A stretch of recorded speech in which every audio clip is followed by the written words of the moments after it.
ہمارے نوجوان لڑکے اور لڑکیاں آج کل جس طرف چل پڑے ہیں، یقین کریں کہ ایسی ناکامی کے سامنے جا رہے ہیں جہاں سے واپسی ممکن نہیں۔ آج کل ہمارے لوگ ڈرامے اور فلمیں بہت شوق سے دیکھتے ہیں، پھر ان میں جو اداکار دیکھتے ہیں ان کی زندگیوں سے متاثر ہو جاتے ہیں، اور اتنے متاثر ہو جاتے ہیں کہ اللہ کے دین سے بھی دور ہوتے چلے جا رہے ہیں۔ ان کے نقش قدم پر چلنے کی کوشش کرتے ہیں، ان کی خواہش ہوتی ہے کہ میں ان جیسا بنوں۔ یہ نصیحت میں آپ لوگوں کو اس لیے کر رہا ہوں کہ ان لوگوں کی زندگی سے کبھی بھی متاثر نہ ہونا، اور پردے میں ان کے ڈائلاگز، ان کا وضع قطع، ان کی خوشیاں ہنسی مذاق دیکھ کر آپ دھوکہ مت کھائیے گا، کیونکہ میں ان لوگوں کو بہت قریب سے جانتا ہوں، اور میں کئی بار عرض بھی کر چکا ہوں کہ میں ان لوگوں کے درمیان رہ چکا ہوں، ان کی زندگی مجھے معلوم ہے، ان کے اخلاق، ان کا کردار مجھے معلوم ہے۔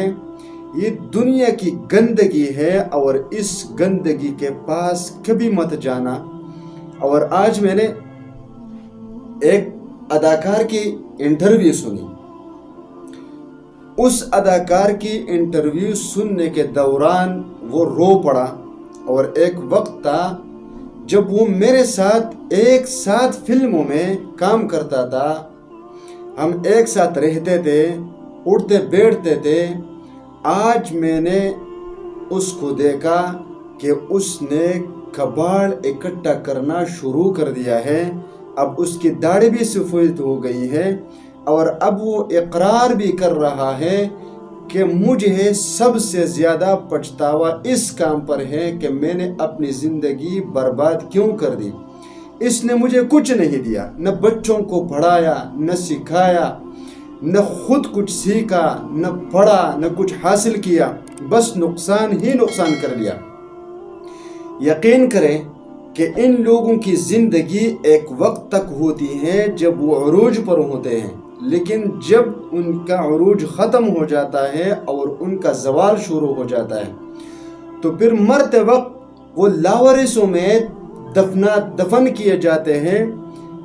جنازے کے لیے کندھا دینے والے نہیں ملتے، نماز جنازہ پڑھنے کے لیے کوئی ان کا نہیں ملتا، اور ان کی ایسی زندگی ہوتی ہے۔ خدا کی قسم میں نے دیکھی ہے، اس کی انٹرویو نہیں بلکہ انٹرویو کے علاوہ بھی کچھ ایسا دیکھا ہے میں نے کہ اب بھی مجھے اگر وہ زندگی یاد آ جاتی ہے تو میرے رونگٹے کھڑے ہو جاتے ہیں، خدا کی قسم۔ اے نوجوانوں، لڑکوں، لڑکیوں، یہ شوق چھوڑ دو۔ یہ فلمیں، یہ ڈرامے، یہ اداکار، یہ فنکار صرف ایک دھوکہ ہے، دھوکہ۔ دھوکے کے سوا ان کے پاس کچھ بھی نہیں۔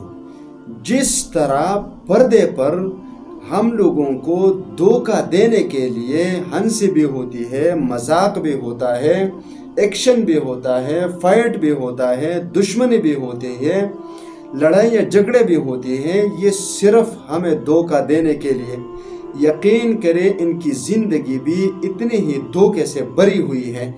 یہ شوق چھوڑ دو، اللہ کے دین کے طرف آؤ، اللہ کے دین کے طرف آؤ۔ میں تم لوگوں کو بتا چکا ہوں کہ مجھے زندگی میں جو سب سے زیادہ پچھتاوا ہے، اپنی اس زندگی پر پچھتاوا ہے جو میں نے انڈسٹری میں گزارا۔ یقین کرے اب بھی جب مجھے وہ وقت یاد آ جاتا ہے تو میرا دل درد کرنے لگتا ہے، لیکن مجھے سکون تک کب ملا، مجھے عزت کب ملی، مجھے شرافت کب ملا، مجھے ماں باپ نے کب گلے سے لگایا، دوستوں نے گلے سے لگایا، جب میں نے اس زندگی کو خیرباد کہا اور اللہ کی دین کی طرف آیا تو مجھے سب کچھ سمجھ میں آیا کہ یہ دنیا دھوکہ ہے، دھوکے کے علاوہ کچھ بھی نہیں ہے۔ اور اللہ تبارک و تعالیٰ کا یہ فرمان مجھے خوب سمجھ میں آیا وَمَا الْحَيَاةُ الدُّنْيَا إِلَّا مَتَاعُ الْغُرُورِ، بس یہ دھوکے کا سامان ہے، جو اس کے پیچھے پڑا وہ ذلیل ہوا اور خوار ہوا، اور جو اس سے سائیڈ پہ چلا اور اس کی طرف دھیان نہیں دیا وہ کامیابی کے راستے پر چلا۔